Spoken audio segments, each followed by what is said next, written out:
Just moments ago, folks, right here before the big program begins, the president tweets out that he no longer needs the services of John Bolton. John Bolton, National Security Advisor. So obviously Bolton has been fired. I told Bolton I no longer need his services. I disagreed with many of these suggestions that he has made. So we'll have to wait and find out what this was all about. Once again, relying on the drive-by media for details is going to be problematic. But we'll eventually get to the bottom and find out what this is all about. I'm going to take a flyer. I'm going to take a wild guess. And it might have something to do with somebody inviting the Taliban to Camp David. Whoever did that needs to have their head examined. Now, I can't believe that Bolton would be the guy responsible for that. Bolton is the guy that has no patience. Well, the wrong term. He doesn't suffer fools, and he's not somebody that likes to accommodate the enemy. But whoever it was that came up with the idea of having these Taliban monsters up at Camp David, thank goodness that didn't happen. Anyway, greetings, friends. Here we are. Broadcast excellence revved up for yet another busy broadcast day. Telephone number 800-282-2882. And the email address is lrushbo@eibnet.us. Speaking of fake media, let me explain.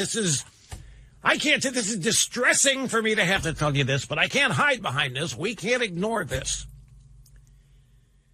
For the last 3 weeks, the drive-by media has been insisting that we're on the verge of a recession when we are not. We are not anywhere near a recession, but yet the drive-by media, doesn't matter which one you want to talk about, ABC, CBS, NBC, New York Times, Washington Post, MSNBC, CNN, take your pick, they have been relentlessly forecasting a recession. They have been telling people that we're on the verge of it. We have been sitting here telling people, no, we're not. The Federal Reserve Chairman came out.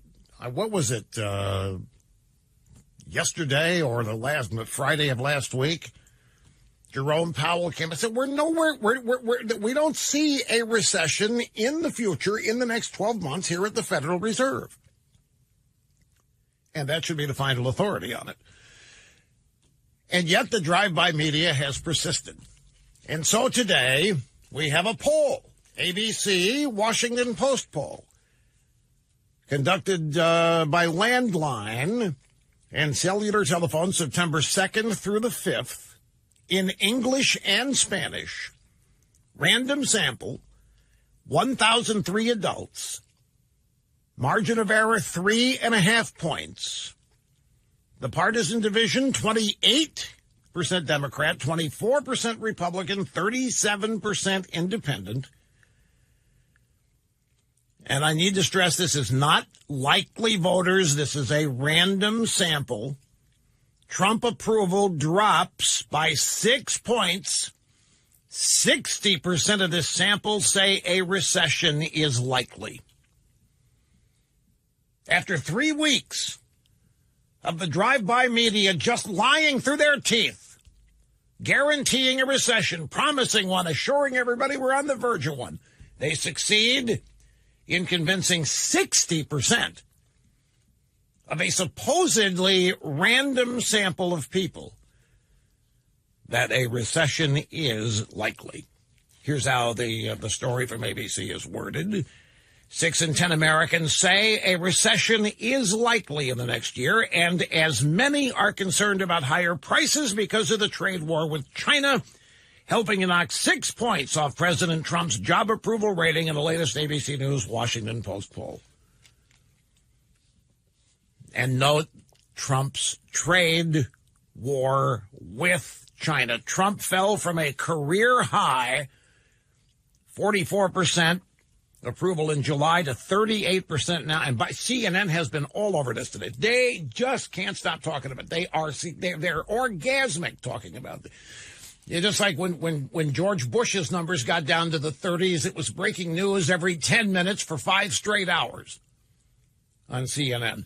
So they're looking at job and mission accomplished here at the drive-by media. 60% claim that we are likely headed into a recession. And if you just went and asked 1,000 people on the street and you take this 3 weeks of news saturation about it, you're not going to have answers anywhere near this.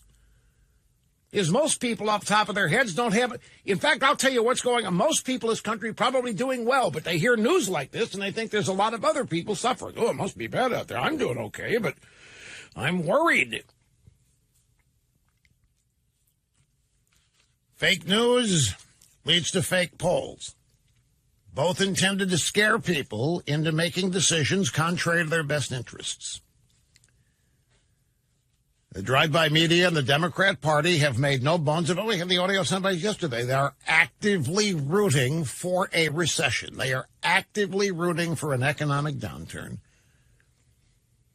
for a host of reasons, among them to get news stories like this published and broadcast, because they think it's going to do great damage to President Trump. So we'll keep a sharp eye, but I just wanted to alert you that this is the objective, and 3 weeks, and they were able to pull it off. And there's no recession, folks.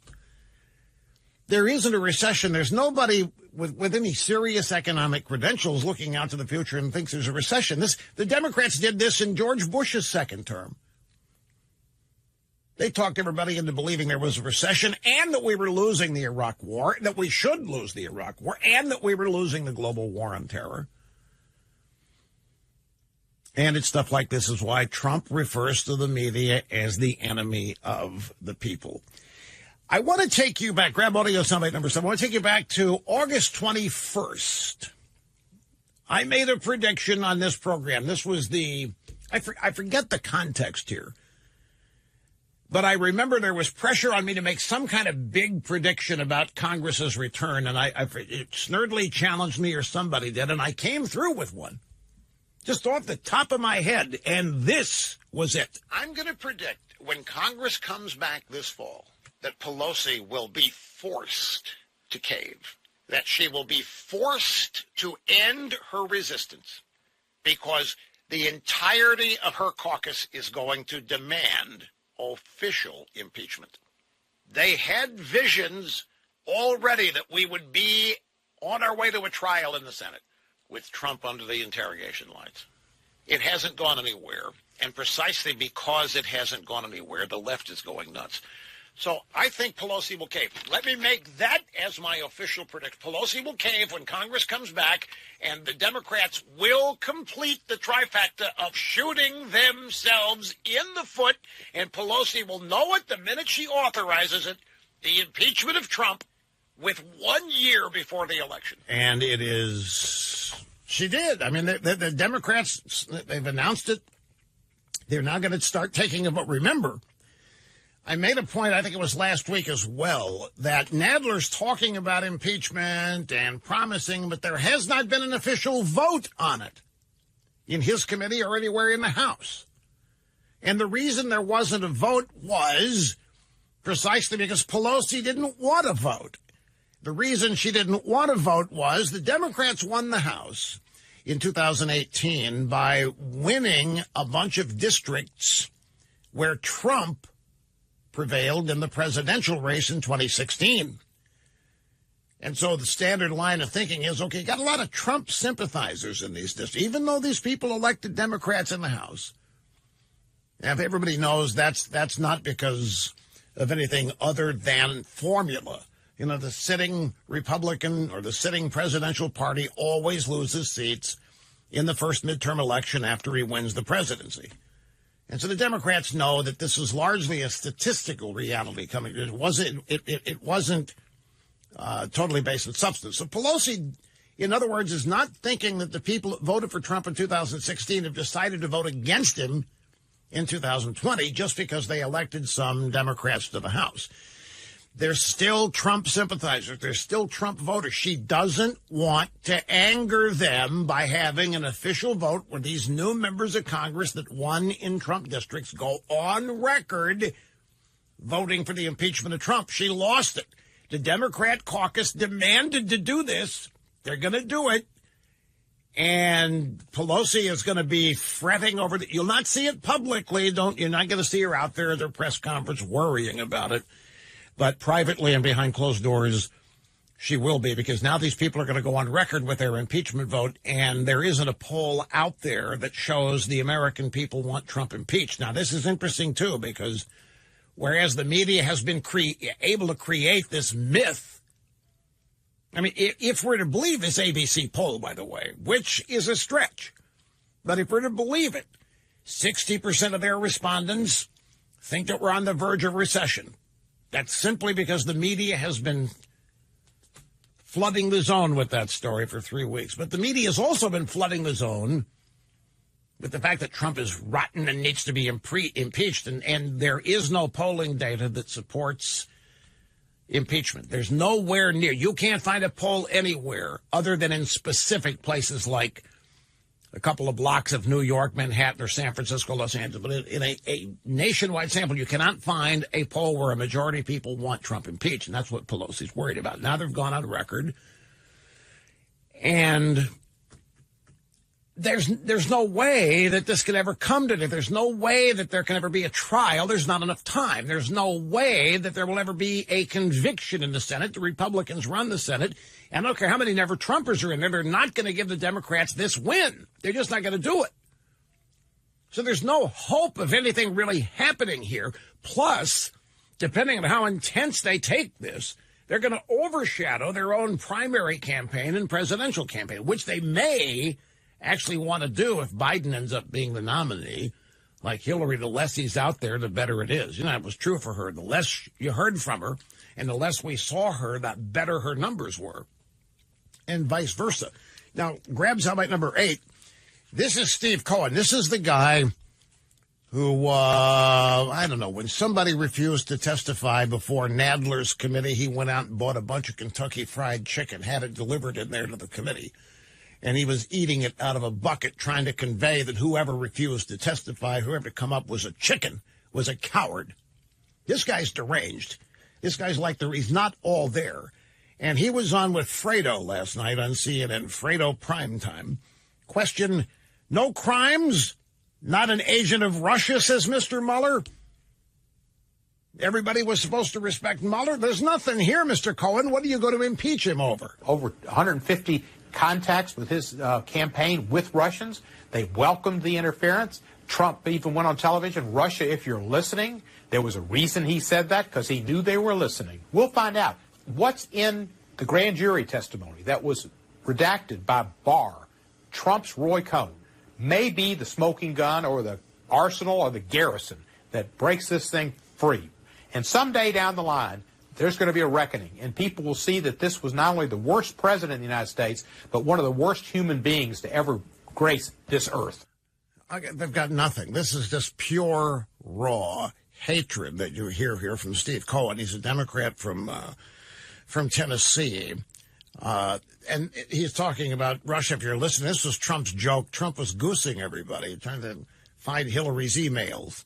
The media, nobody could find them. Russia, if you're listening, maybe you can find Hillary's emails. If you do, could you give them to our media? They're really looking very, very hard for them. And these Democrats running around thinking Trump was actually asking the Russians to hack. They really do. I've had people rush. No, they know he was joking. They're just taking. No, they don't. They do not have a sense of humor. One other thing.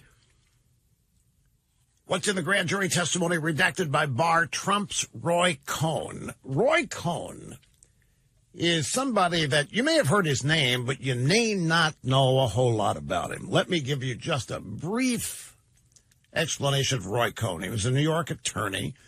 He was one of Trump's friends, but he was a controversial figure in that he loved controversy. He welcomed it. He dove right into it.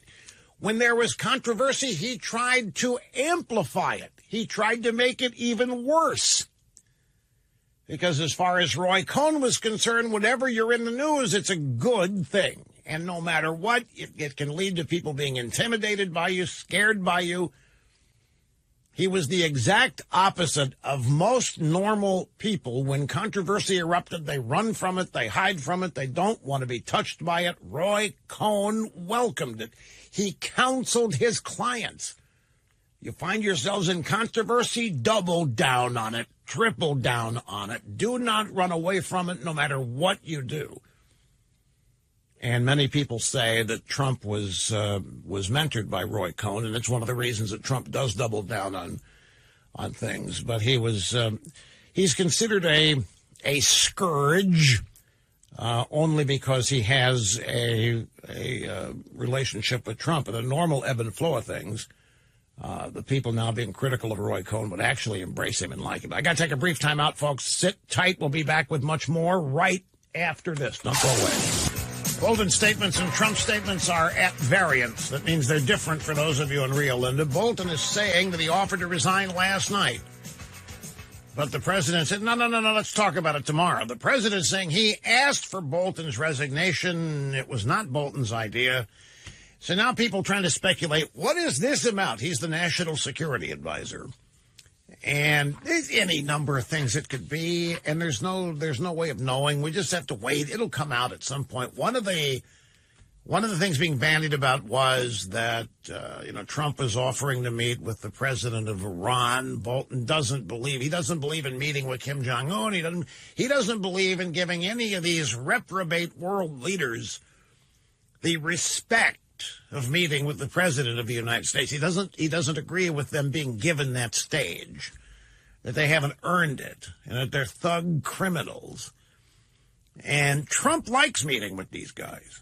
Trump loves meeting with these people because he's got dreams of ending disagreements with these people, bringing peace and tranquility to the humanity of Earth. Bolton doesn't see eye to eye with any of that. It could also be about troop withdrawals in Afghanistan.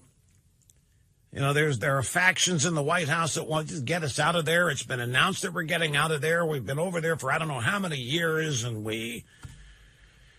some people say we don't even know why we are still there. Bolton would not want to pull out of Afghanistan. Bolton would not want to withdraw from any presence in places like Syria. And so it could well be that this is just the culmination of systemic policy differences that have led to this. As I say, we will be rewarded with patience. We'll find out what this is all about, because there are people here with vested interests, their reputations and so forth. And Bolton has a reputation as a hardliner, doesn't take any guff, is not one of these touchy-feely, politically correct guys. Let's try to make them like us. Let's find out why they don't like us. And that's not Bolton. He don't care that they don't like us. We just got to beat them. We got to pummel them. And that's a certain extent. Trump is that way as well. But something went awry, and the drive-by media is all thrilled about it because it represents more discord in the Trump White House, more disorganization, more evidence that Trump doesn't know what he's doing.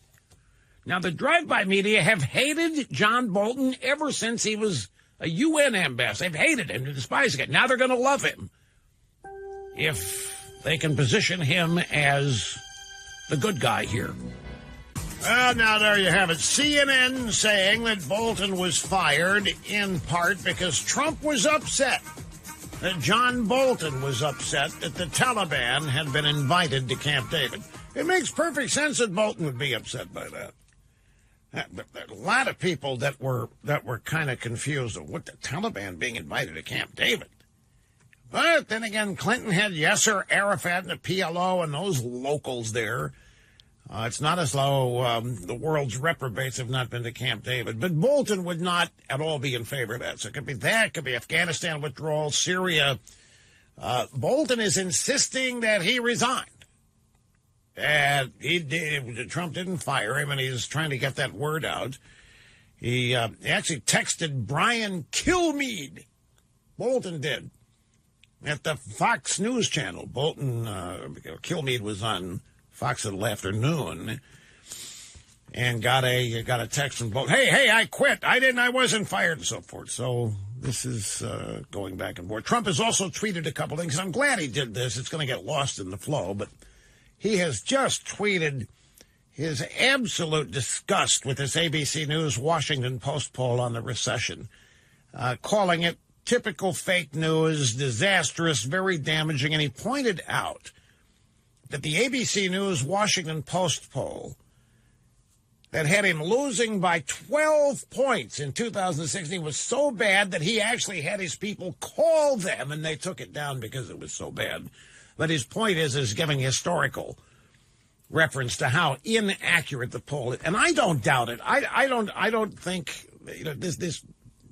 They use polls to make news, not reflect it. They use polls to create and make public opinion, not reflect it. And this is a classic illustration. Speaking of impeachment and the Democrats formally voting to do it, it's about polling data. Folks, I'm telling you, there isn't anywhere a majority of the American people want the president to be impeached. It just isn't there. And yet the Democrat base is demanding it. And they are a minority in this country, but they are demanding it. The New York Times is afraid of Democrat base. The Democrat Party is afraid of the Democrat base, and so they went ahead and voted for it. But let me just give you, there's a companion story here, a website, and an outfit called Eventbrite.com promoted rallies in Washington and other cities across the country to take place yesterday to push for the impeachment of Trump.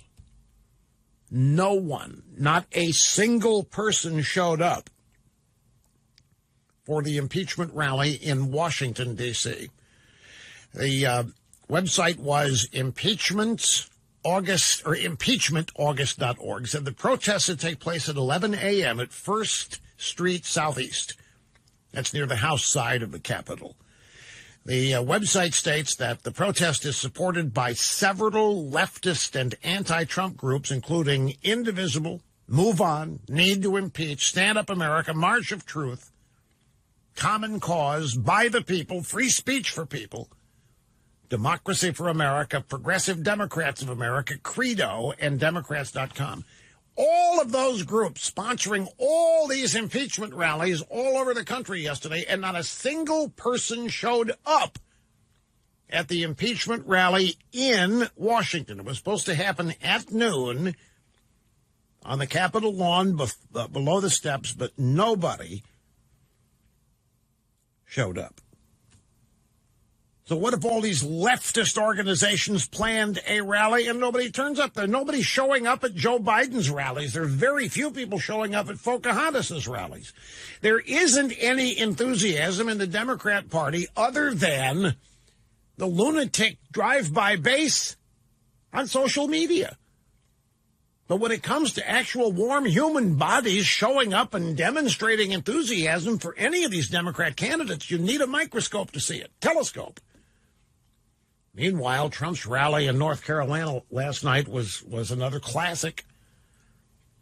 These things don't get covered anymore because they're so positive for Trump. You had as many people outside trying to get in as there were people inside. And Trump was on his game in this rally again last night. He was in there trying to push for the special election in North Carolina.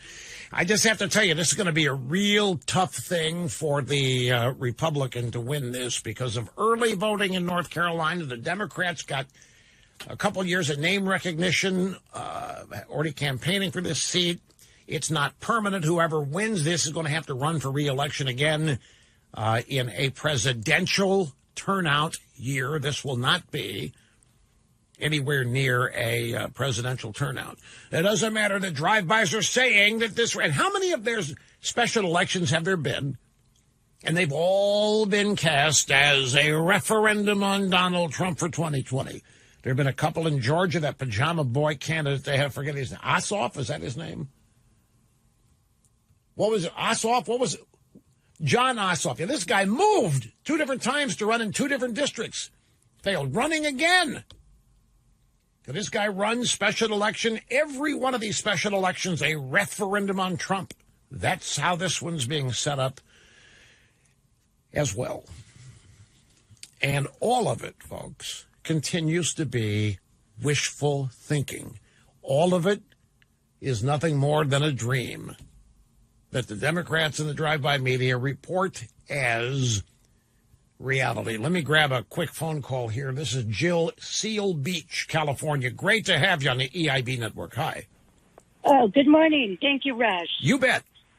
Rush, I'm calling today because I'm fired up and emotional at the same time. I voted for Trump. I stayed up until 2:30 on election night. You would have thought I was married to him. I was praying. I know a lot of women who act like they're married to him. I'm not kidding you. I'm not kidding. I have you. You wouldn't believe the notes I get from women about Trump. Well, they love the guy. But as a conservative in California, I'm asking you, as his friend, please, can you reach out to him and have him tone it down? He's taking the bait too much. And I'm fearful that he is losing people such as me because of the tweets. It's getting to be too much. He needs to tone it down. Make America great again. Be great again, Mr. President. Stop taking the bait. We don't want a default vote of, I voted because it's the less of 2 evils. It just has to be that he has to stop. I understand how it got going because the media doesn't present everything to us, and Jill, I understand, but Jill, it's gotten to be too much. Jill. Yes. With everything at stake, I have to ask you this question. That with everything that's at stake, and you know what's at stake without me telling you. I'll tell you if you want me to, but I think you know what's... You're actually going to not vote for Trump because of tweets? No, of course not. I will have he's got my full support. My full support. But I'm So then what's the deal? His friend. I'm asking you as his friend, can you let him know that now the cooler talk is not going to be what he's done to make America great again? The cooler talk is going to be, did you hear what he tweeted last night about Christie and the foul mouth and this and that? It's getting off point, is what I'm saying. I don't think that anything happening now on, for example, September 10, 2019 is going to be water cooler talk the week before the election in 2020. No, that's what's happening now, and that's what what they go on. Look, I'm very flattered that you think that I could ask Trump to stop tweeting and that he would, but it's not going to happen. It's not going to happen, okay. Joe. Can I tell you why? Why? Well, no, there's no try. I'll tell you exactly what he would tell you if you asked him to stop tweeting. It's the only way I can get my side of things out. I have no other way. I can't, there's nowhere else in media that I can get my side. There's nowhere I can go to respond to these lying, stinking attacks on me. He's not going to stop for that reason. Right, but then stick to that reason instead of going a little bit further and taking the bait and doing the jab. And okay, give me an example of taking the bait. What do you mean? Well, okay, calling John Legend a has-been or whatever, and Christie a foul-mouthed woman. And that stuff. This is... That stuff. Well, let me tell you about that. I have a little sympathy for Trump. Because here, these 2 people, and they're brain-dead celebrities. So I understand your frustration at Trump giving it time of day. But they're out there lying through their teeth, either purposely or because they're ignorant, about prison reform. Trump single-handedly has done what they have been demanding be done, and they don't even know it. They're running around lambasting Trump for not caring about African Americans and not caring about people who have been illegally or unfairly imprisoned, and he's not getting the credit for it that he thinks he should, so he goes after them for this phony false attack on him to try to get his version of it out. I'm going to tell you, Jill, I'm going to tell you, I told him the first time I met with him after the election was in February of 2017. It was 1 month after the inauguration. It was down here in Florida at Mar-a-Lago. And I asked him how things are going, and he said, I'm a little surprised the country hadn't come together. I thought the country would come together after the elections. Mr. President, they are never going to love you. They are never going to support you. They are never, ever going to give you the benefit of the doubt. They are going to hate you more every day. And he looked at me, and Steve Bannon was with him, and Reince Priebus, and I gathered they had been trying to tell him the same thing. I said, you're never going to get 1 ounce of credit from these, no matter what. So you may as well not try to appease them. And this prison reform thing that he did was an exact attempt to appease leftist critics, to show that he was not a racist, and he was not a bigot, and he's not getting an ounce of credit for it, and he's frustrated all the hell by it. So that's why he tweeted his response to those two people. I got that. I understand. But I say stick to the bullet points, stick to the facts, and don't overlap with the nonsense. And well, I will hang up. I understand. Why should John Legend and Christy, is it Teigen? Is that how she pronounced it? Christy Teigen? Teigen? We don't even know. Do you know how she pronounces her name out there, Jill? I thought it was Teigen. Yeah, maybe Teigen. Well, whatever. I understand. Why is he giving these two Nimrods the time of day? But he's got a philosophy, Jill. And it's been since long before he got into politics. If you attack him, if you criticize him, he's going to hit back. He's not from the George Bush school, which says sit there and take it. And by the way, Jill, I got to go. I'm a little long here. Stand by. I got a George Bush. Well, Billy Bush is being hired back after the Access Hollywood video, and he's got an audio soundbite here of advice George W. Bush gave him. It will not surprise you. Back in just a second. You will never find. That's Lou Rawls, the bumper rotation here, nicknamed the Hawk after the wind in Chicago. Hey, how many of you are kind of along the same lines as Jill, our caller from Seal Beach? You're worried about the Trump tweets. Not bothering you. You're not going anywhere. But you're worried other people are. Folks, if that's you, let me try to talk you back from the ledge. I think it's the same phenomenon as this recession poll. The drive-by media says that we're in a recession. The drive-by media says a recession is imminent. Drive-by media says we're all going to die. The drive-by media says we're all going to lose our jobs. The drive-by media says inflation's going to go bonkers. The drive-by media for 3 weeks. And then they go take a poll.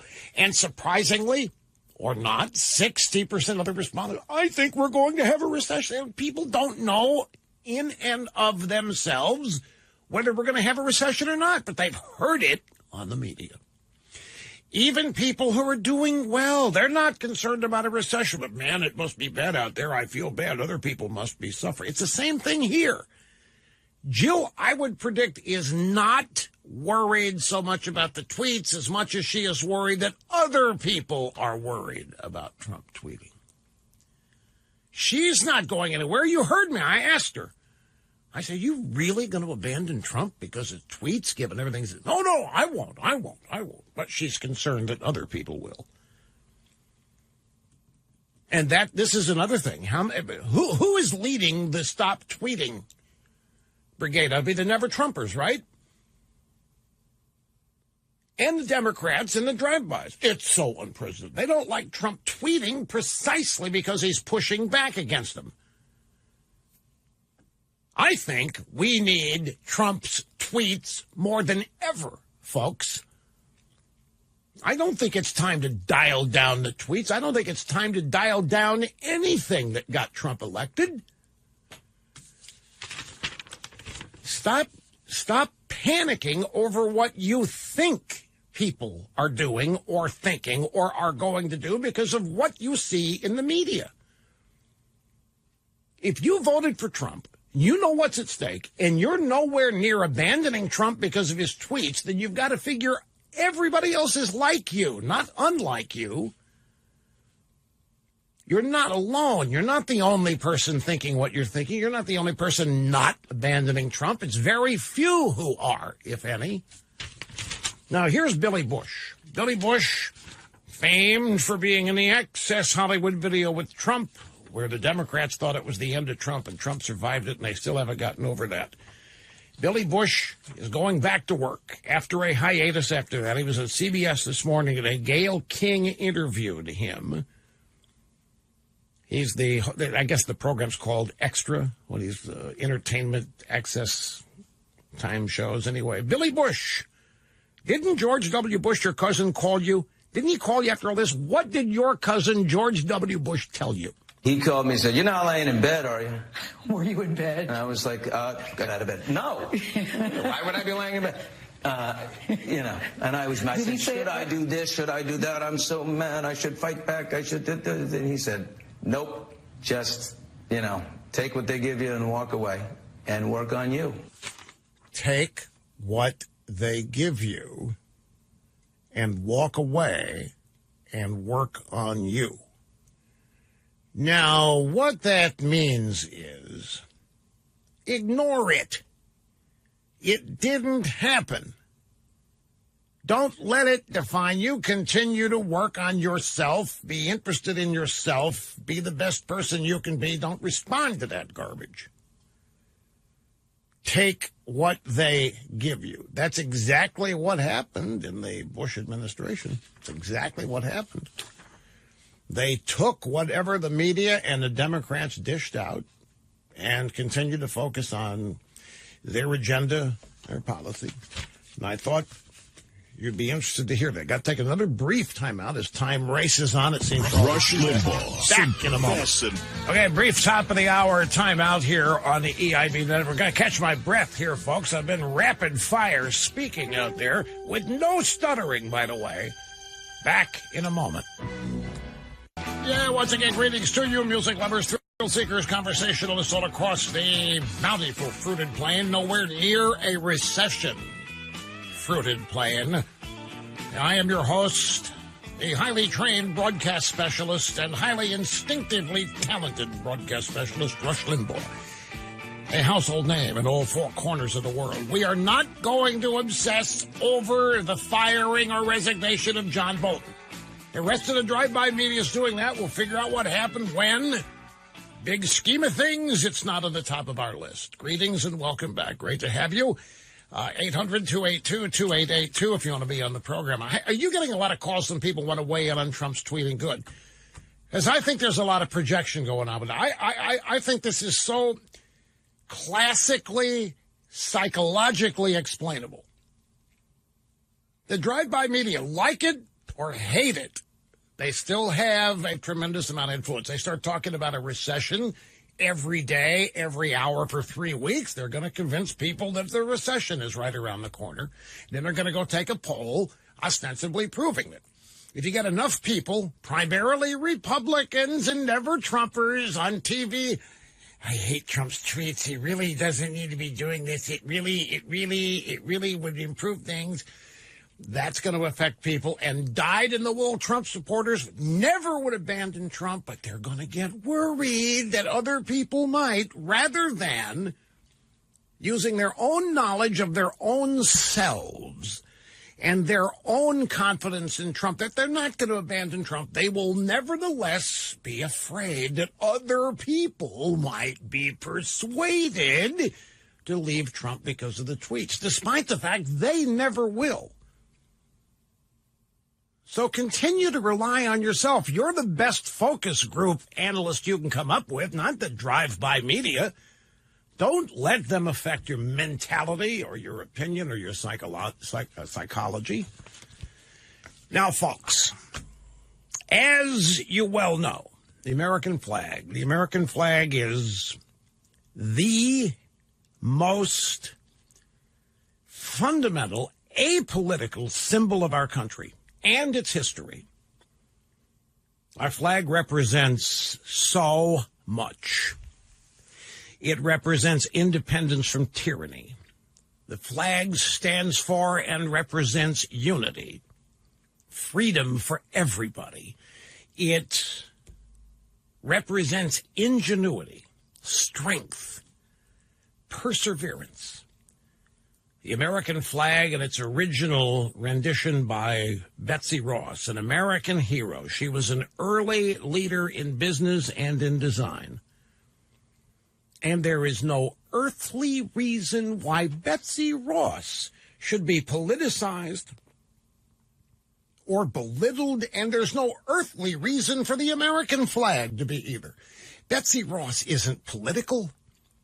The American flag isn't political.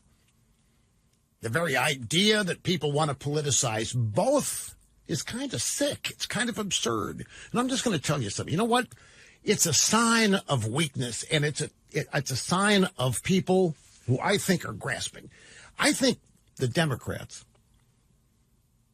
going ahead with this impeachment business, I think they're telling us that they are pretty sure they're not going to win at the ballot box. If they were confident, if they really believed that they were going to topple Trump, they wouldn't be wasting time with this. It's a distraction from their own campaign. But the fact that they're going through with it, you got to see it for what it is.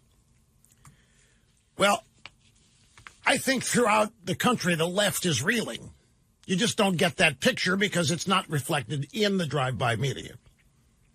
Now, around the 4th of July this year, I don't know about you, but I think I know about you. I just got fed up. I got tired of people like Colin Kaepernick and Nike and others essentially saying that there was a problem with our first American flag. Nike is going to do some T-shirts, some tennis shoes on the 4th of July, with the Betsy Ross flag in the back. And Colin Kaepernick, I don't like that flag. You shouldn't. And Nike's, okay, we'll shelve the shoes. We will not sell them. So an attack on the original American flag, an apolitical thing, and Betsy Ross, who was not political. So you know the story. We came out with a Stand Up for Betsy Ross T-shirt as a way of saying enough is enough. And we invited you to be part of the campaign. So we started manufacturing Stand Up for Betsy Ross T-shirts on some of the greatest T-shirt fabric you have ever felt, some of the great you've ever experienced. And we would have been thrilled if we could have sold 50,000. That was the original goal. If we could have sold 50,000 of these things, we would have thought, wow, this is solid. This is cooking. We came up with a charitable tie-in, Tunnel to Towers Foundation. It's a wonderful organization started by Frank Siller, who lost his brother, a firefighter, killed while responding to the World Trade Center when our country was attacked on 9/11. Tunnel to Towers does a lot of great work for first responders, for military people killed in action, their survivors, their families. Thanks to you. Thanks. We are so far ahead of 50,000 T-shirts. We are over 300. Folks, we moved 25,000 T-shirts over the weekend here with just one little casual mention on Friday. We're on the verge of being sold out of our first original stock of the new blue, the new royal blue Stand Up for Betsy Ross T-shirts. Thanks to you, we have been able to donate over $3 million and counting to Tunnel to Towers. And as I say, they're using the money to pay off mortgages for families who lost a father or mother in service to our country. They're building new medically equipped homes for Americans who were gravely injured in war. So far, 18. Stop and think of what you've done here. 18 mortgages have been paid off in full because of you purchasing a $27 item. The proceeds go to Tunnel to Towers. This is not a profit center for the... As I say, we moved 25,000 just a couple days over the weekend. We have the royal blue shirt is available in all sizes, and we're scrounging up all of the royal blue fabric and shirts we can find to meet what we know is going to be a continuing demand. It's a simple way to stand up, defend America, defend Betsy Ross, defend America in honor of our first responders and their families, all American heroes who have sacrificed so much for our freedom. You can't give up, folks. We can never give up our uniquely American symbols.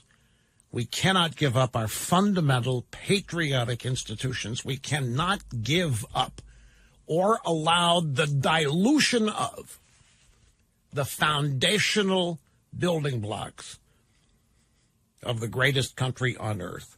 If you want one of these shirts or if you want to buy some to gift them, it's simple. RushLimbaugh.com is the website. Click on the store tab. You'll be taken right to the RushLimbaugh.com store. And you can see the brand new royal blue Betsy Ross, Stand Up for Betsy Ross t-shirt. The white one's still on sale, too. Take your pick. And I am eager to announce the amount of money raised in the near future. Over $3 million since July 8th on a $27 item. You're going to see photos of Americans just like you from every single state wearing their shirts. We urge people, take photos, send them to us so we can post them at RushLimbaugh.com. We thank you from the bottom of our hearts. The bottom line here is to tell you that the demand continues. We've had requests for certain things, so we've added a color, royal blue. Stand Up for Betsy Ross t-shirt. See it now, RushLimbaugh.com, and click on the store tab. Back in a moment. Greetings. Welcome back. El Rushbo on the cutting edge of societal evolution. Grab soundbite number 31. Lindsey Graham on Capitol Hill today talking about John Bolton leaving, resigning, being fired, whatever. I think the view that there's some public discussions about Bolton being on the other side of meeting with the Taliban probably was a bridge too far. I don't know what happened there, but the bottom line is I appreciate what John has done for the country for a long period of time, and the president will now get a chance to pick a national security advisor he has more confidence in. Okay, so this is what first thing out of my mouth was that somebody, Bolton would not have been happy with the Taliban being invited to Camp David. When I saw that, then it was over a weekend or a day. I wasn't here when I first said this. Who did this? And then it was canceled, and I had a great sigh of relief. So Lindsey Graham is saying that this would have been a bridge too far for Bolton, but it doesn't address the fact that Trump claims he fired Bolton. No, he didn't fire me. I resigned. We'll have to wait and see. I'm just going to tell you what's going to happen now. Now, you got to trust me on this. The drive-by media, the Democrat Party has hated John Bolton for his entire career in the Foreign Service. He's been a United Nations ambassador. He's been accused of being rude to employees. He has been accused of being unfeeling and insensitive toward women. He's been accused of being no nonsense. He's been accused of being a horrible diplomat that he tells people straight out right between the eyes. They have never had any respect for John Bolton. They have never liked John Bolton. He's always been an extension of whatever Republican president they hated. But now, you watch. Any second now, John Bolton's going to become the smartest foreign policy strategist in our country. He's going to become the wisest foreign policy advisor Trump has ever had. The drive-bys, despite a lifetime of disrespect and hatred for this guy, the drive-bys are going to start wringing their hands and lamenting that he was the last adult in the room, and they're all in peril now. John Bolton was the only guy saving us from destruction, the only guy saving us from our enemies beating us, the only guy with any sanity in the room, and now he's gone. This is how they're going to portray him. I predict that he's already getting book offers. He's already getting interview offers. The left is going to offer him whatever they can to get him to speak out against Trump. They can't help themselves. He's going to become the new Russian collusion story. John Bolton is going to become the next Robert Mueller. Mark my words. Okay. Richard in Statesboro, Georgia, as we head back to the phones. Welcome, sir. Great to have you with us today. Thank you, Rush. You just said it, so it's left to be said, but I am optimistic about the 2020 House elections. I think the call for impeachment is just their knowledge that they're going to lose the House. And they got to do it now or it's never going to happen. They just got to impeach Trump. for them to appease their base. And if not now, then never. And so that makes me very optimistic about 2020. I want to beg to disagree only slightly. I don't think these people think they're going to lose the House. And I think they're conflicted. I think that in many sectors of the Democrat Party, they are lying to themselves, as they have been since 2016. They thought they were going to get rid of Trump on election night, then a week later, then before the end of the year, and then before he was inaugurated, they were going to overturn the election results. They were going to make sure he was not sworn in. And that every one of these things has happened. They've been trying to get rid of him ever since. But in the midst of this is the belief that everybody in the country hates Trump like they do. So I think they're sitting there. I think they're conflicted. One day they think they're going to win everything. They're going to win the White House back. They're going to keep the House. They're going to win the Senate. Then they come up and do this impeachment stuff, and that sends a signal that I think that somewhere they are not confident they're going to win the presidency. I don't think they've reached the point they think they're going to lose the House, though. Go ahead. I just think Pelosi's a little bit more pragmatic, and now that she's given up, I guess, essentially coming back, like you said, from the recess and allowing it, I think, that's why I'm optimistic. Well, I'm not trying to talk you out of your optimism, because I do think that proceeding with this impeachment business, look, on one level, it is simply an acknowledgement that nobody in the party can stand up to their base. The New York Times couldn't stand up to the base. They wrote on a website a headline that was, it was unopinionated. It was simply a factual representation of a news event. Because it didn't savage Trump, the Democrat base threatened the New York Times with subscription cancellations, bomb threats, you name it. New York Times caved inside of 30 minutes. Pelosi has done her best to hold off this impeachment caucus. She's been doing it because the polling data, she can read it. The American people don't want impeachment. Democrats had impeachment rallies all over the country yesterday. Nobody showed up at the impeachment rally in Washington. There isn't public sentiment for it. The Democrats don't have the guts to tell their base no. Their base is a bunch of childish, immature, radical, unhappy, miserable people, and there's not a single adult anywhere in the Democrat Party to stand up and tell them to shut up, that they're wrong, that they're doing great damage. Instead, they're kowtowed to. And that's what this impeachment is. Pelosi couldn't hold them off anymore. Nadler is being primaried. Nadler doesn't want to be the victim of the next Alexandria Ocasio-Cortez, so he's trying to respond.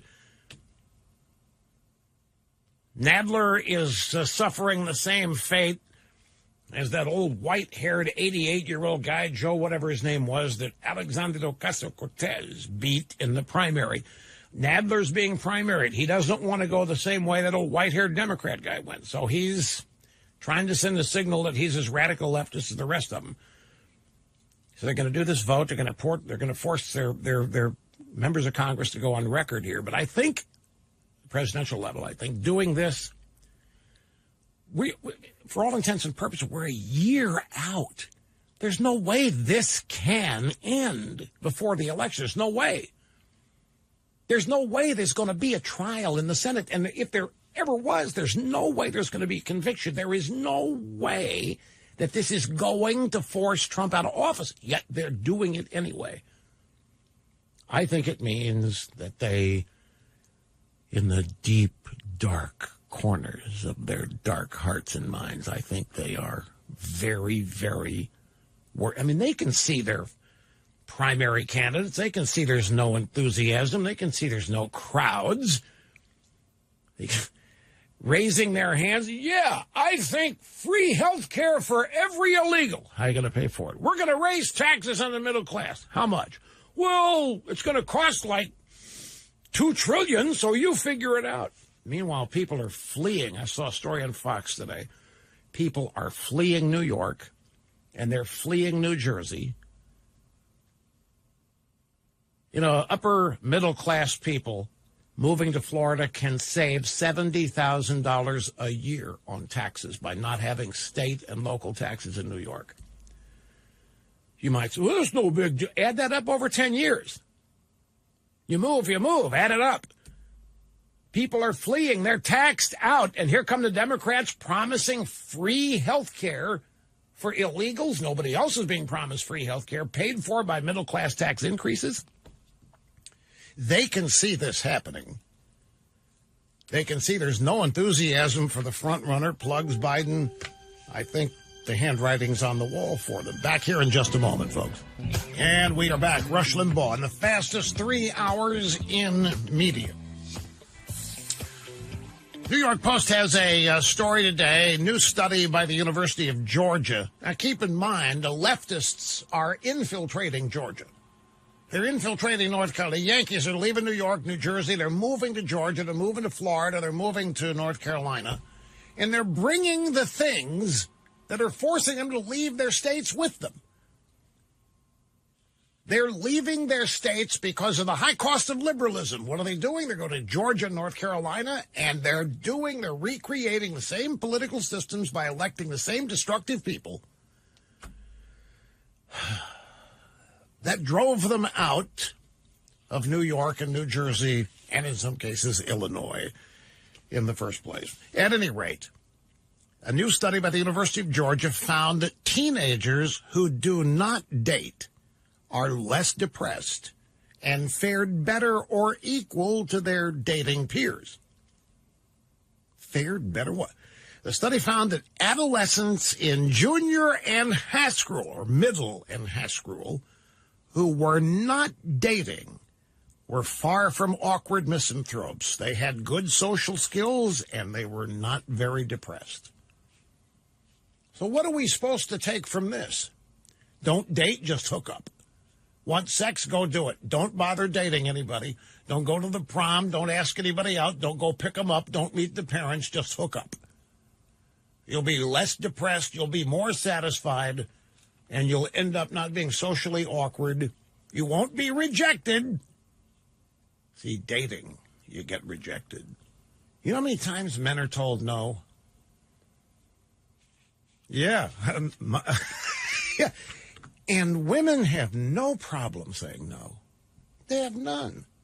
Thirdly, if the roles were reversed and it was women calling you to ask you out, would you say yes to every one of them? Would you say yes to almost every? Women say no to most of them, with no feeling, with no compunction whatsoever. But men would be overwhelmed with guilt and flattery at the same time. What? You want to? Sure, absolutely. The way of the world. No, seriously, they're making the point here that, and this is a University of Georgia study, teenagers who do not date don't face rejection. They don't face feelings of inferiority. They're just happier. They're not as depressed. They're not awkward. They're not losing any social skills by not dating. They're just avoiding all of the hurtful aspects of being rejected. You know what Woody Allen said about success and wealth? It's no different. You're just rejected by a higher class of woman. Nothing changes. Here is Tricia. She's driving back to Maryland from the rally in North Carolina last night. Hey, Tricia, great to have you here. Thank you. It's an honor to speak to you. I am driving back from Fayetteville. It was my 23rd rally in the last year. We started in August of 2018, and I walk up and down the line as part of what we do, and I speak to people waiting in line, the rally goers, and I specifically speak to them about the president's tweets. And I can tell you firsthand, after 23 rallies, they love his tweets. They need his tweets to feel like they're being informed. So Jill is wrong. I literally have spoken to thousands and thousands of people, and the amount of people who do not like their tweets is minuscule. I tend to agree with you. I want to tell a little story here. I was the week that I was away, I had a chance to see some people that I haven't seen in a long time. And nice married couple. And the woman in the couple, they're Republicans, strident Republicans. The woman has always, though, Gee, I wish the Republicans would stop talking about abortion so I... Now, she says, I wish Trump would stop tweeting. Oh, it just is so unbecoming. I wish he would stop tweeting. Now, the reasons for this, these people live in a place where they're outnumbered. And the people that they know are constantly berating Trump on his tweets and everything else about him. And I think that this is more about them than it is about Trump. And I think it's projection, as I said. You love Trump's tweets, and everybody you know that goes to the rallies loves Trump's tweets. And you don't think, do you, that Trump's tweeting is hurting him at all, do you? I don't, and I don't even. It's not even that they like them. It's they feel that they need them to be informed. They don't trust the media. They don't believe anything the media says. By the way, and I think that is a bigger reality than anybody wants to acknowledge. I think we had truth. We had a story. Yes, I forget the source and the details of the story, but it was about how the media is just so disrespected now, untrusted, not believed. And there's a real visceral animosity to the media that the media doesn't even get, particularly among Trump supporters. So I think the tweeting is more fear. When I have people, I wish Trump would stop tweeting. They're afraid that it's going to make everybody else abandon Trump. But you ask them point, well, were you going to abandon it? No. Oh, God, no. Well, then why are you worried other people? Well, it's just so. No, it's not. It's just so. It's because you're falling prey to public criticism of Trump and his tweets and his personality and the media and so forth. And not just the media, by the way. Elsewhere. But I think it's an interesting psychological phenomenon to me. Like, speaking for myself, there's not a thing about them that bothers. I don't even care what he takes out of Tegan and what's her name, John Legend. No, he does things I wouldn't do. I mean, my philosophy is don't elevate, don't punch down. I just have not done it. Howard Cosell was like Trump, folks. Howard Cosell, sitting in his office in New York, if he heard that the Oshkosh Gazette wrote something critical of him, he would send somebody to find a copy of the Oshkosh Gazette, and then he'd walk it into Leonard Goldenson's office, the CEO. What are you going to do about this? They're attacking me in Oshkosh or wherever. And Cosell believed that no criticism should stand. No criticism should ever be unanswered, especially if it came from other low-rent sports writers. Trump is the same way. He'll punch down wherever it is he's hit. My philosophy is different. Don't acknowledge them. As far as I'm concerned, they don't exist. But it doesn't bother me that he does, because that's who he is. And I also know he's not going to stop. And he's not doing it for the fun of it. Although some of his tweets are uproariously comedic and funny. He's doing it because he's a social media master, and he's doing it because it's the only avenue he has to push back and to get the truth of whatever, his policies or what he said that's being misquoted. It's the only way he's got to get an alternative out there to a large swath of people. Anyway, Tricia, thank you for the call. I appreciate it. We'll take a brief time out and continue right after this. As usual, my friends, half my brain tied behind my back for fairness, equality, equity, and all of that. 800-282-2882 to Charlottesville, Virginia. This is Don. You're next. It's great to have you with us, sir. Hi. Rush, truly an honor. Appreciate that, sir. Thank you. Taking my call. Hey, I wanted to make a comment listening to Jill earlier and then your recent caller, Trish. I myself could say that I was partially on the ledge about Trump and his tweets, but I wanted to get more information about why he tweets so much. So I actually binged a buffet of mainstream media. I actually watched mainstream media for about a week to listen and understand, is it really that bad and in their hatred towards Trump? And I got to tell you, Rush, after 7 days, he could tweet for the rest of his life, and I would be totally, totally happy with it. Exactly right. Totally, exactly right. That is great. You took the time to actually find out what it is responsible for this. Why is he doing it? Yeah, Rush. And also, I would challenge any conservative on the fence or on the ledge, go listen to what the mainstream media is saying. Their lies, their anger and hatred, and here's another thing that doesn't get talked about enough, their total disrespect for this president. Anything that they say any further cannot be believed.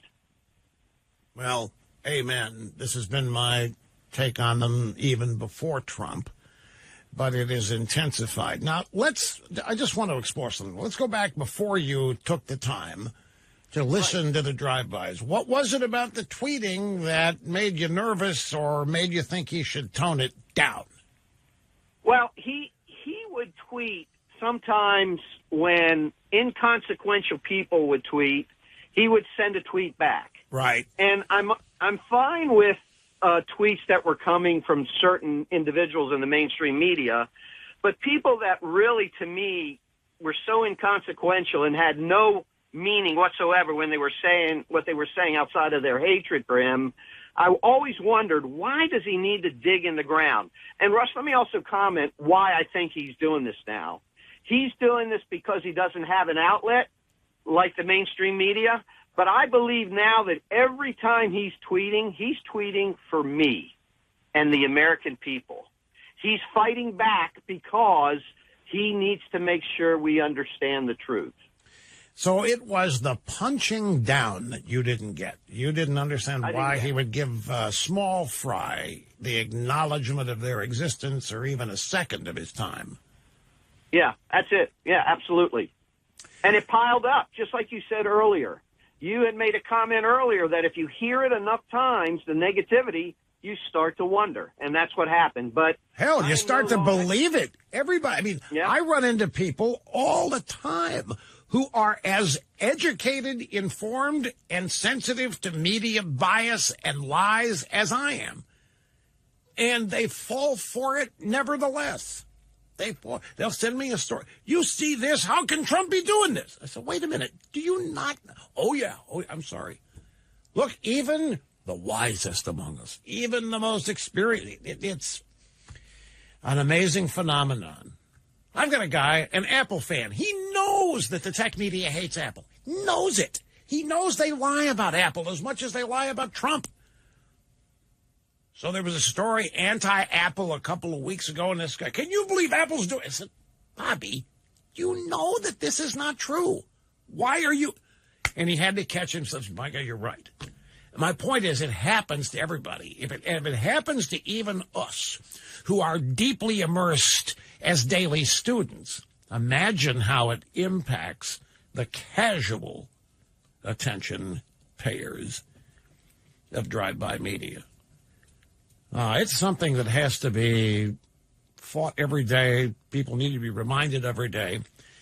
I just got an email, and this relates. I did have a chance to print it out because I've just now fixed a printer problem. But Cookie got a note from somebody who has been made aware of some documents from the Clinton Library. And these documents at Clinton Library confirm that they were running seminar caller sessions. They were teaching people how to call this program to try to corrupt this program. And of course, they couldn't because I recognized seminar callers right off the bat. Let me find, I didn't print this out. Let me see. Yeah, I'm going to see if the printer's working or print it out. The point is this. Back in 1992, 93, this show was it, folks. CNN was out there, but they were all on Clinton's side. There wasn't Fox News. There wasn't the blogosphere yet. And Bill Clinton went nuts with one radio show, a 3-hour radio show. That's all the opposition he had. He went nuts about it. He called KMOX in St. Louis from Air Force One to complain about this program and how there was no truth detector after it. There was nobody to set the record straight. Here's the, lo and behold, the printer worked. Here's the note. My name is blah, blah. I'm a reporter for the blah, blah. We're working on a story regarding a confidential document that we uncovered from the Clinton library detailing White House involvement with the effort to train callers to call into conservative talk shows around the country. I know this is something Rush has always suspected, that he used to be able to identify these trained callers. That's right, with seminar callers. Now, here's my point. Bill Clinton went crazy. Well, that may be a bit of it. Bill Clinton was totally bamboozled by one 3-hour radio show, blaming me for the Oklahoma City bombing and anything he could talk about. One radio show. And then, of course, there became more as Clinton's term began and Fox News started in late 96, 97. What is Trump up against? Trump is up against the entirety of the American media. The entirety of it. He's up against everything but talk radio and Fox News. And half of Fox News is gone in terms of being anti-Trump. And all he's got is his tweets. That's all he's got, personally. He doesn't have a 3-hour radio show. He doesn't have a show on Fox, and he can't because he's president. He will someday. But point is, Bill Clinton had the entirety of the mainstream media on his side, defending him and attacking me and others in conservative media. But one 3-hour radio show, were there people telling Bill, Bill, you need to shut up. Don't start complaining about Limbaugh and Air Force One going into St. Louis. Don't do this kind of, nope. But here's everybody telling, you got to stop responding, Mr. President. Stop the tweeting. Hell's bells he does.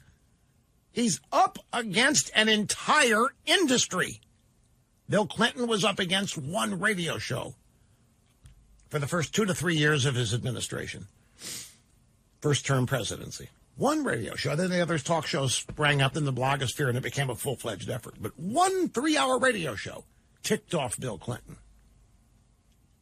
I got to take a break. But stop and think about that. What Trump is up against, there's not a Democrat walking this earth who understands the obstacles, the opposition, the efforts to destroy that Trump is facing every day. Man, I tell you, the time is just racing by. I know it always does, but really racing by there today. I got to take another brief top of the hour obscene profit break. We'll be right back, though. Don't go anywhere. Yeah, I got that coming up. I got the Clinton calling KMOX in St. Louis from Air Force One. In fact, that's audio soundbite number 32. That's all the way back in 1994. Can anybody say election meddling? We now have it confirmed from documents in the Clinton Library and Massage Parlor in Little Rock that they were training people to call this program to sabotage it.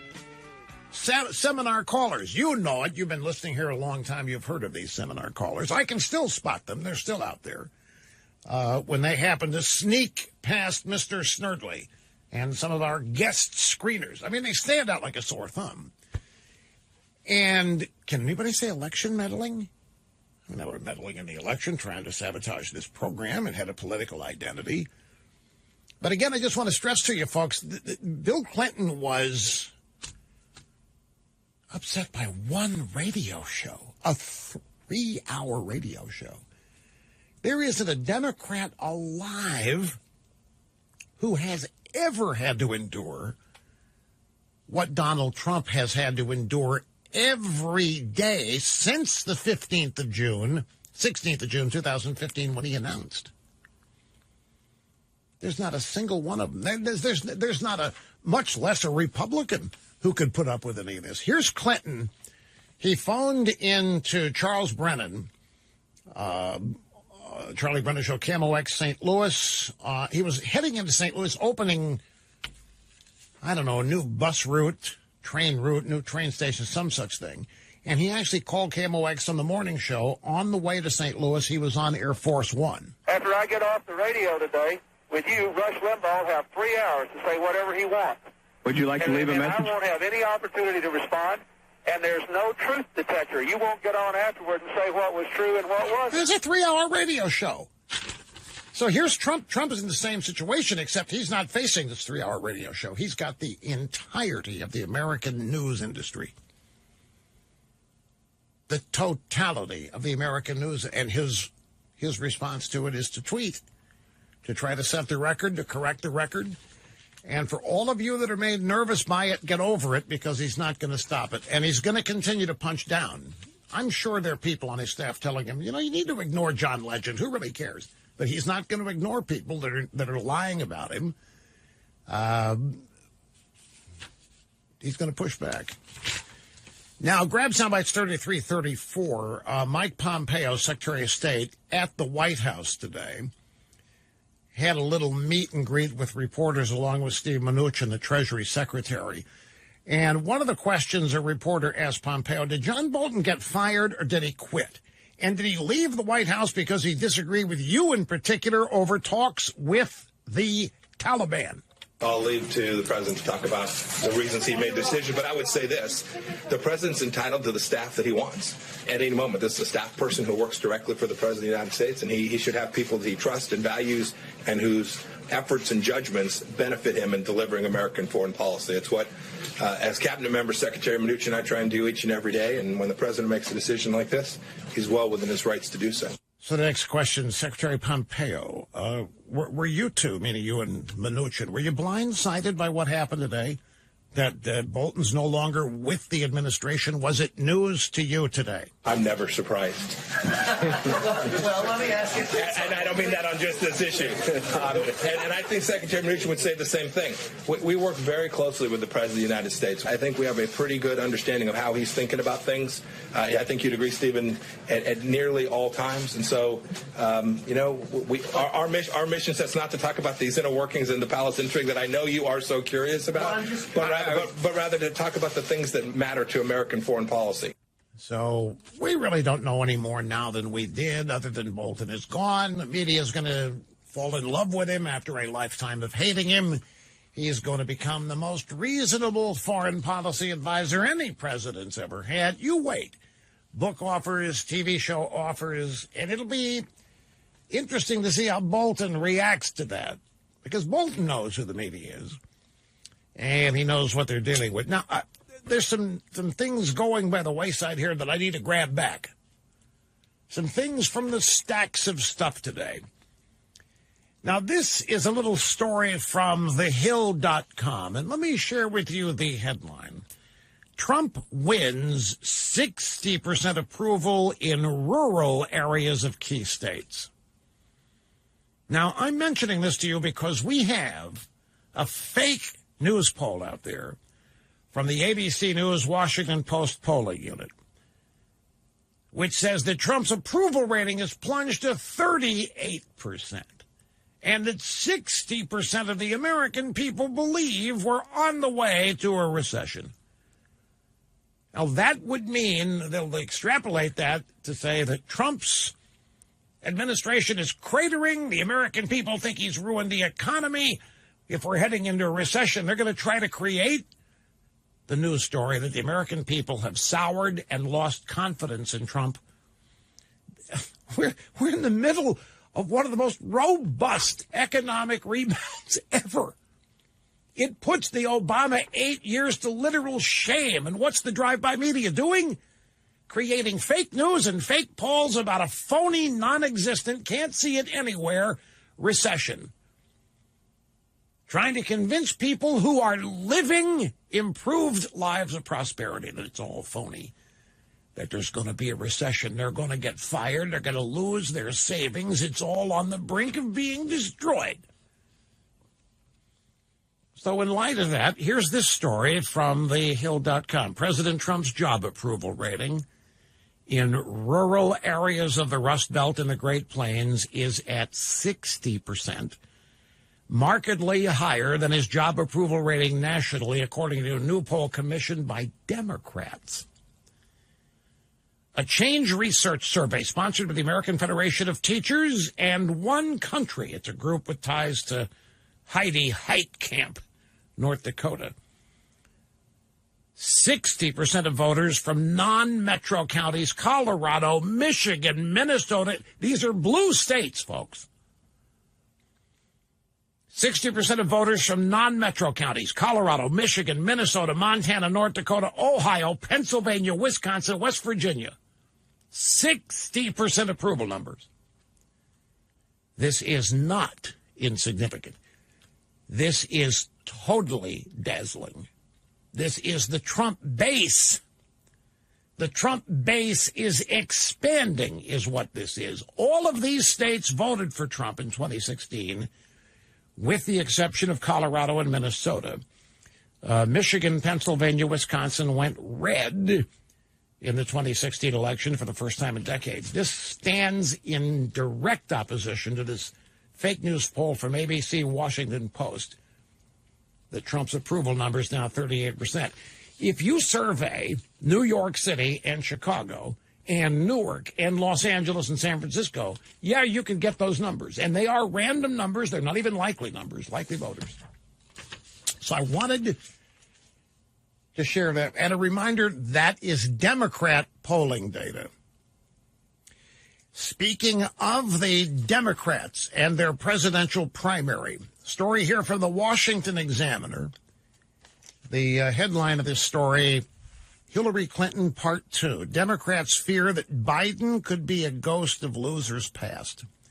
Story is all about how the Democrats fear that Biden is simply the male version of Hillary Clinton 4 years later.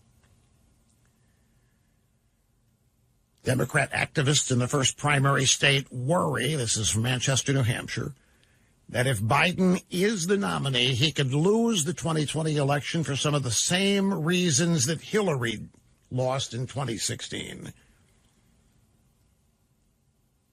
So there's a problem. And the Democrats have a problem that Biden is seen as the male version of Hillary. We like to offer assistance here at the EIB network. People are in trouble, we like to help.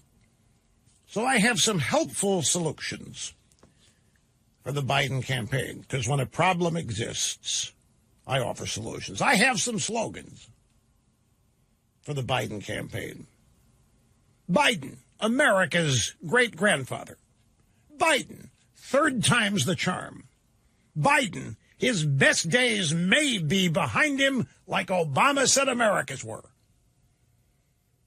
I especially like that one. Biden, hanging on for you. Biden, a hands-on president. You have pictures here of him mauling women. Joe Biden, a nuzzler, not a fighter. Joe Biden, he's forgotten more than he ever knew. Joe Biden, China's favorite candidate. Joe Biden doing the best he can. See how these things help? Helpful. So the Democrats, one thing you got to learn. You got a problem, face it squarely. Admit it.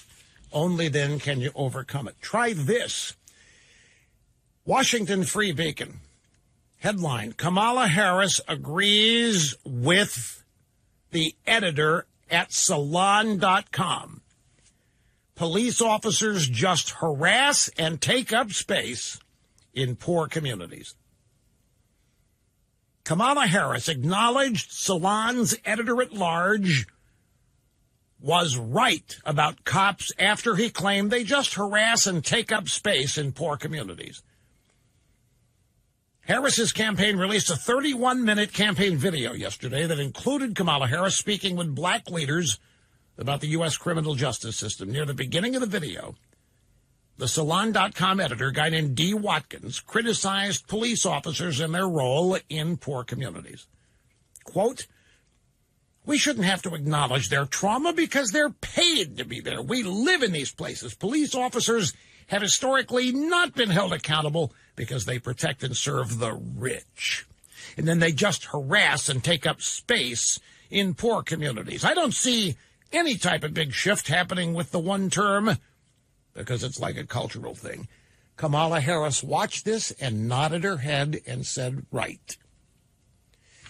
This woman's trying to pass herself off as some super-duper law enforcement supporter. She was a tough-as-nails prosecutor as the Attorney General of California, and now she is agreeing with the notion that the cops are just biased,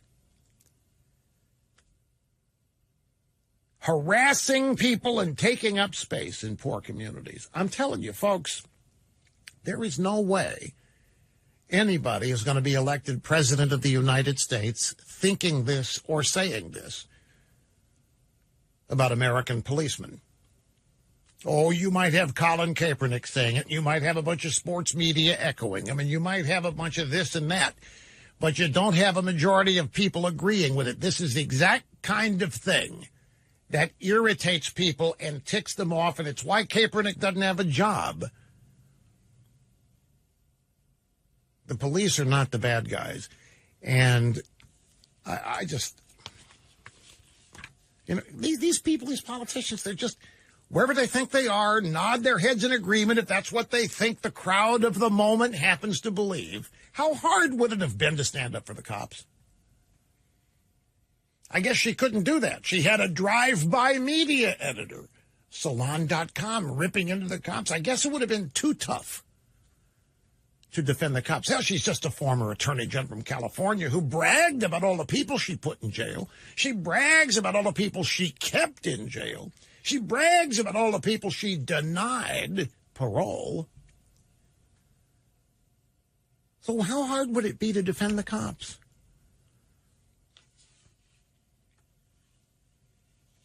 Oh, this is a sad story. Arctic tour ship. 16 climate change warriors aboard got stuck in ice. How often does this happen to these people? They go down to South America looking for evidence of global warming, climate change. They get stuck in ice, and a fossil fuel-driven icebreaker has to go rescue them.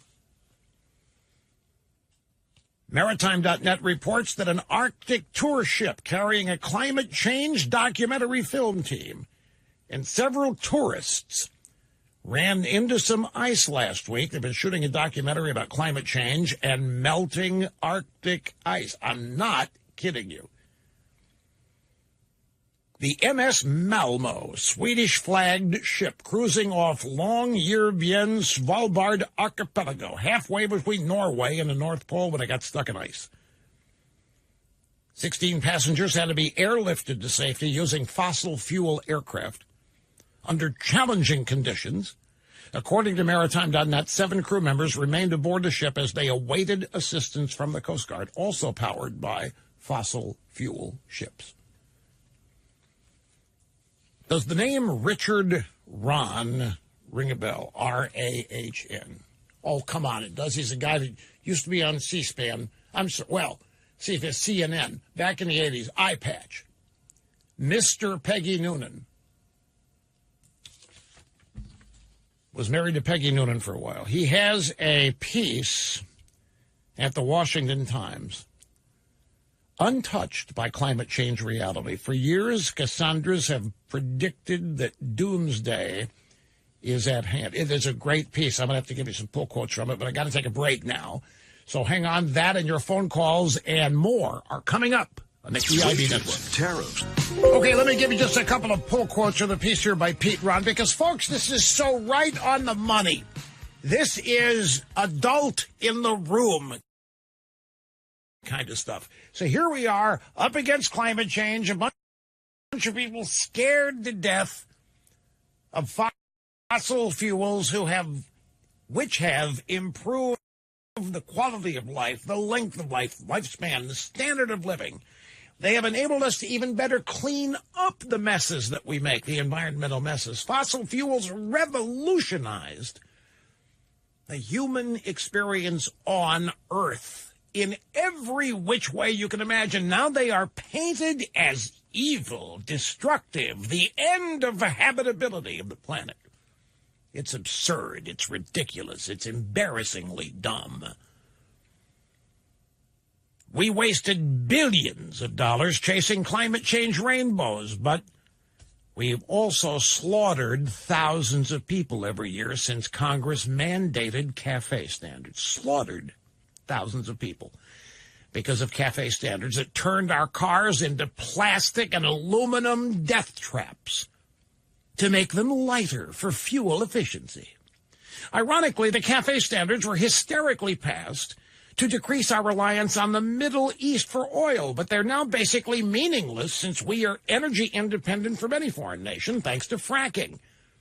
Yet we still have mileage mandates that require cars to be built that kill people even in minor accidents. All of this needs to be revisited and just adjust to the new reality. A pull quote, the U.S. political and media class have managed to turn people who are heroes into villains.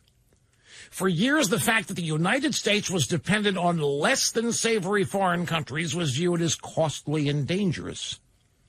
For national well-being, national security, the problem was solved by oil men, many with advanced degrees in geology and physics who developed fracking, horizontal drilling, and other techniques for producing much more oil and gas at much lower prices and with lower emissions. Thank goodness for realistic private businessmen rather than government socialist talking heads who would have left the world dependent on whale oil.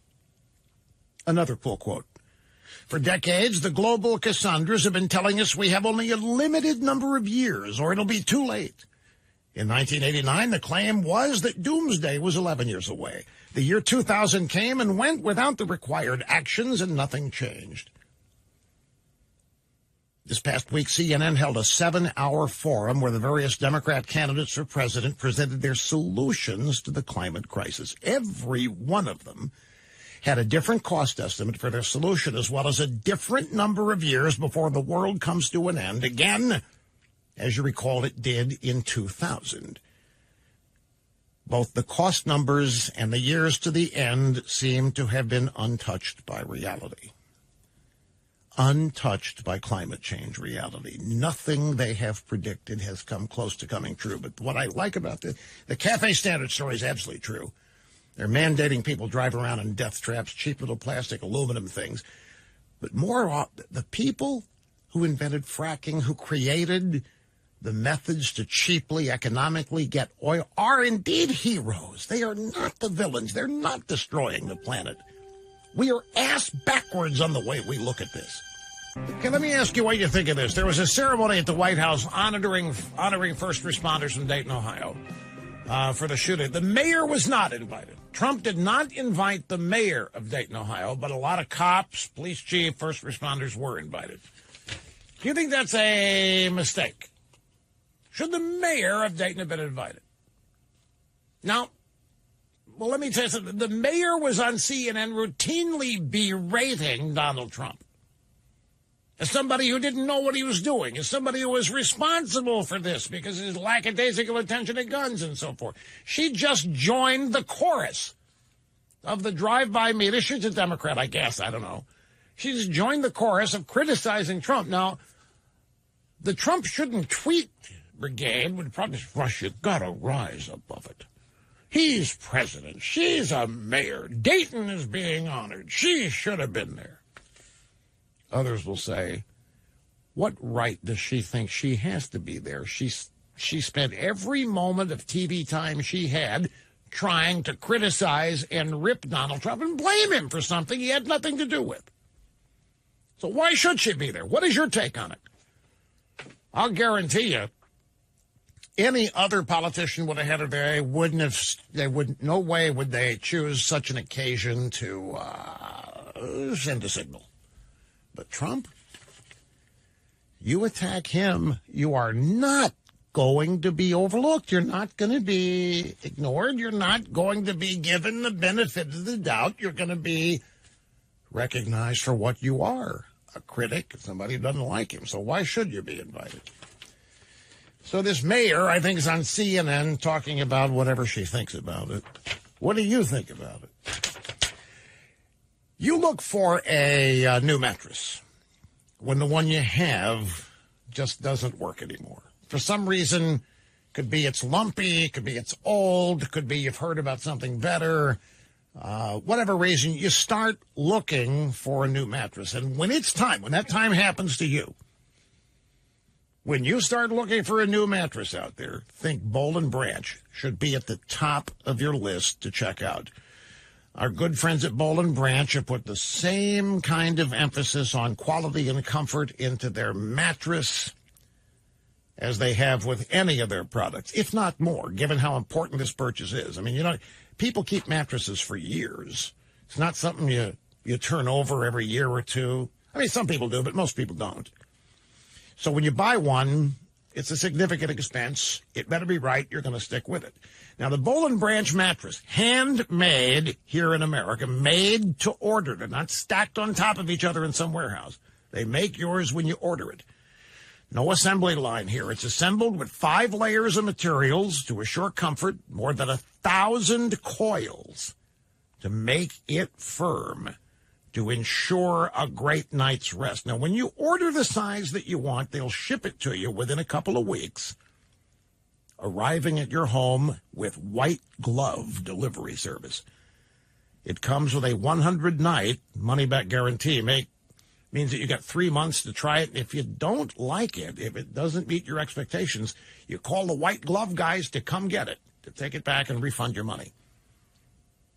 You have to buy it online at their website, bollandbranch.com, BOLL and branch.com. Use my name as the promo code. You'll save $100. bollandbranch.com. Here is Sharon in Akron, Ohio. It's great to have you. How you doing, Sharon? I'm doing well and just thrilled beyond belief to be actually talking to the great Rush Limbaugh. I appreciate that. Thank you very much. Okay, we're driving along in the country in Ohio, and we stopped, and people are stopping because they think something's wrong. And I just want to tell you this before I forget. And anyway, this one guy drove by, and he's in an electric company car and counting. Wait a second. I think I've lost you. You were driving along and you stopped? Yes, I stopped because I got through to you. So I didn't want to lose you because we're in the country driving around. So were you on a highway when this happened? No, we're just on a little side road. Okay, but you still pulled off side of the road, so that made people think you might be in trouble. Exactly. So this gentleman stopped from this Carroll County Electric Company, and he said, "Are you guys okay?" And my husband said, "Well, my wife's hanging on the phone to talk to Rush." And he went, "Really?" And we said, "Yeah." And he goes, "I love him." He says, and I got to tell you, 94 to 96% of all of the people I meet out in this rural county in northeastern Ohio, every one of them agree with what he's saying. Well, I appreciate that, and I understand it, too. But it's great to hear it. It is. It was great to see it. And after that, we've had 5 more people stop just to make sure that we're okay. And every single one of them, my husband's like, he's like, "Oh yeah, my wife got through to Rush Limbaugh." And she goes, "Like, you're kidding." So like they're lining up behind us to listen. Well, it's tough. You got a caravan of cars behind you listening to this phone call. They all stop. I know. Yes. You know, I got to tell you something, Sharon. In a lot of places in this country, people would not stop. They would keep driving. They would think it was a setup. They think somebody might be trying to do them harm. They would just kept going. But where you live, you've had how many people stop, did you say? There's probably 7 or 8, and we've got probably 4 behind us waving at us because they're waiting to hear me talk to you on the phone. And here you are. Well, this is a great testament about the people where you live. It really is. Because it tells me that people out where I live, out in the rural country, even we drive around, we go up to New York, and I'm telling you, we go up to upper state New York by Geneseo and up that way by the Appalachian Mountains. There are Trump signs everywhere. Oh yeah, and people just don't understand that. But the one thing I want to say that has nothing to do with this, but it's just something that's making me crazy. Do you know who Jeff Dunham is? The ventriloquist. Jeff Dunham, yes. Okay, well, his puppet, Walter, It's Joe Biden without the plugs. Sorry, just have to say it. That's who he is. Now, on the tweets, I do not, I have a flip phone. I'm happy with it. I love it. And I don't look at tweets. My only concern is that I work at a birth center and in a hospital, and a lot of the people that I work with are young or, between 30 and 50, and they like the things that Trump has done, but they don't like the stuff he tweets, and Now, I don't care what he says. I would follow him to the ends of the earth. I think he's wonderful. But I do agree with your first caller that some of this, just let it go. But I understand why he does. All right, I'm going to, you know what? I appreciate what you're saying, and I understand it entirely. And I know about, you got these people in the hospital that they're not dyed-in-the-wool, committed fangirls like you are. They like Trump, but they're bothered by it. I want to tell you something. I'm going to tell, and do not doubt me. If Trump decided to cut back on the tweets, I doubt that anybody would notice. I don't think that magic moment would come where your people in the hospital you just described, let's say let's create a hypothetical. Let's say that Trump today hears your call and the first call, so you know what? I'm going to stop tweeting about small fry. Just not going to do it. So he stops. And 2 weeks from now, you're back in that hospital. And I'll guarantee you that the people that you tell me are tired of Trump tweeting will not know that he has cut back on his tweets. They won't have the slightest idea. Even if they pay attention every day, they won't have the slightest idea. It's like the old adage when I was a top 40 disc jockey. You can never be hurt by a song you don't play. What it meant was, you play a song that people don't like, they'll tune out. They'll punch the button, go to another station. So don't play anything but the hits. Don't play anything that is a demonstrable hit, which is why back then radio stations had playlists of 18 records. Not kidding. So you would never know if they didn't play something because you don't listen all the time. So if Trump cuts back his tweets, there's no way anybody's going to know that he's done it. It's not something that your people in the hospital are going to realize one day. You know what? Trump hadn't tweeted on those small fry in the last couple of weeks. I think I like Trump a little better. It doesn't work that way. They've already got it in their minds, Sharon, that he tweets too much. There's nothing that's going to change. He could stop tweeting for 2 weeks. No Trump tweets in 2 weeks. They would still say he's tweeting too much.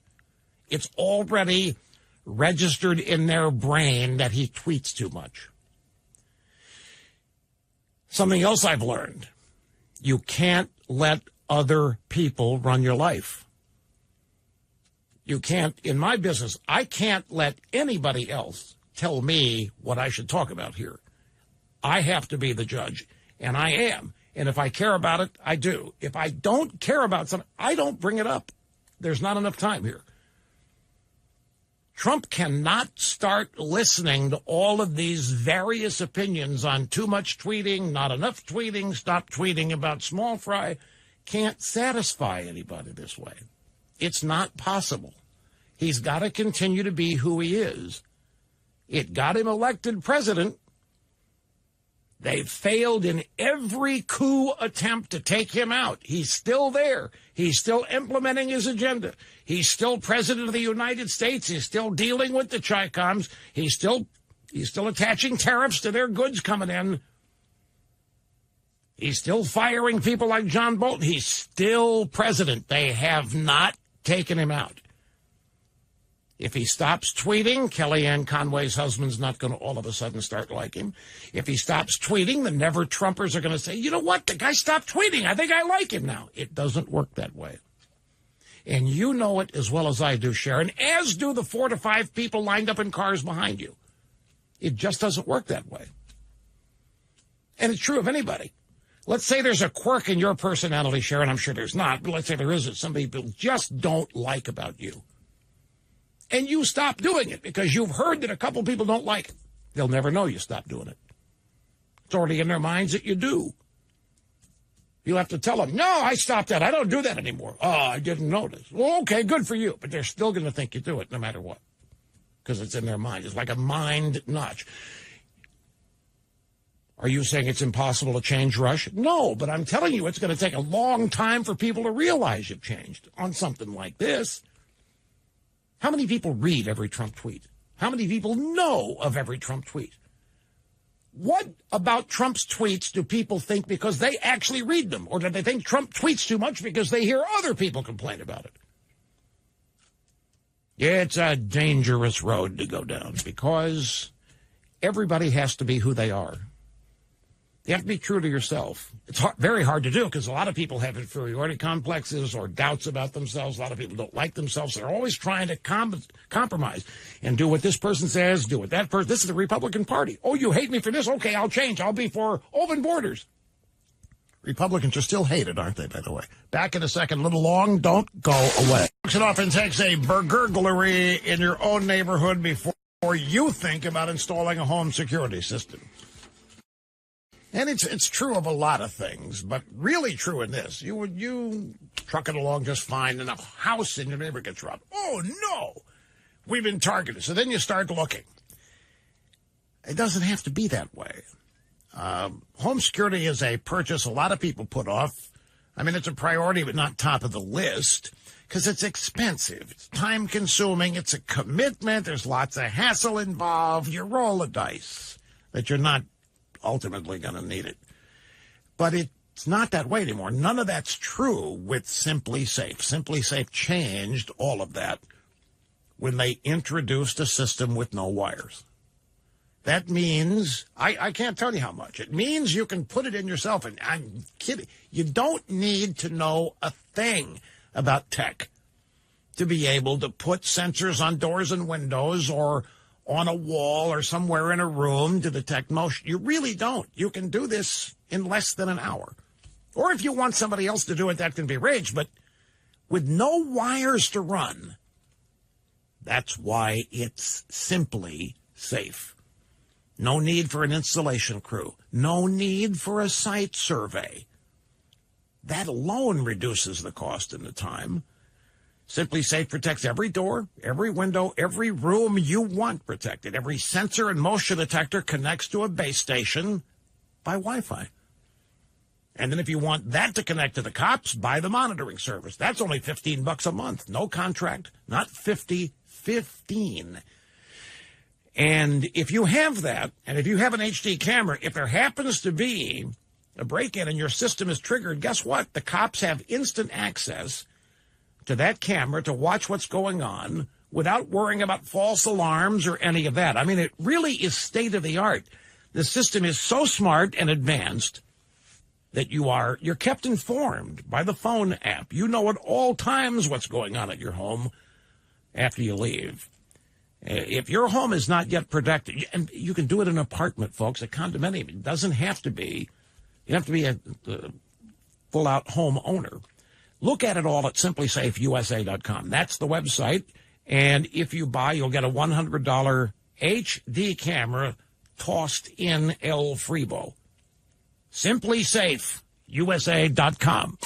And one final reminder, folks, the brand new, well, we sneak previewed them last week, and we've already moved over 25,000 of them. The brand new blue, the beautiful royal blue Stand Up for Betsy Ross t-shirt, available in all sizes now at rushlimbaugh.com. Proceeds to Tunnel and Towers Foundation, great charity working with law enforcement and military people, families who survived those killed at 9/11. And that anniversary is tomorrow. So we've added royal blue to the white, and they're beautiful, folks. And we're up to over $3 million donated to Tunnel and Towers and counting. Gotta go. See you tomorrow. Back here, same time. Tình anh như con nước, con sông dài. Con nước về cho cây trái trổ hoa. Tình em như lúa xanh trên đồng, cây lúa chờ ngày mùa đơm bông. Chiều quê hai đứa hay vui đùa, em cánh cỏ anh chim sáo mồ côi, phù sa vun đắp chiêu đôi bờ, anh bến bồi em bến lợ mong chờ. Thương nghe câu mái đậy, nhớ điệu lý tình tang, nghe ngân nga khúc chờ nhau khi mùa lúa chín sẽ đón đưa nhau. Trăng sắp tàn trôi xa nơi bến đậu, chim sáo bay bay mãi không về, em vẫn chờ anh nơi đây bến lợ, rồi nhớ thương anh câu hát mong chờ.